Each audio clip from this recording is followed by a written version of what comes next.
one. Okay, so we're going to be taking a look at the cerebrum from a medial or sagittal view. So to start with, we're going to go with the central sulcus, which is kind of hard to see from the sagittal view. And this model doesn't have a great view from the top either, but this would most likely be your central sulcus, which you can imagine coming down to divide those lobes. And then next we have the parietal occipital sulcus, which is going to go right here. So that's going to split your parietal and your occipital lobes. So this would be your occipital lobe.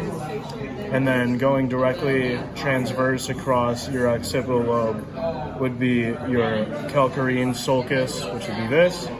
On top you have your cunate gyrus, and on bottom you have your lingual gyrus. Next we have the cingulate gyrus, which is above the corpus callosum, which is going to be this entire part of the brain, so all of that. And then here would be your corpus callosum with the genome portion, the body or the trunk, and then the splenium here.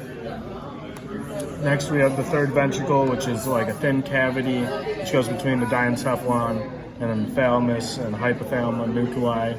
So it's going to be this area. Lamina terminalis is white matter at the end of the third ventricle, right at the most rostral part or superior part. So this would be your lamina terminalis. This portion you would have being the thalamus. This would be your hypothalamus.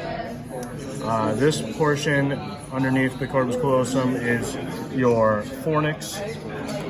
The choroid plexus is going to be in this third ventricle, and this is going to produce the CSF, so that's going to be in here. The interthalamic adhesion is going to be this little, kind of like a bulb that comes off the thalamus. Hypothalamus, as I mentioned, is this area.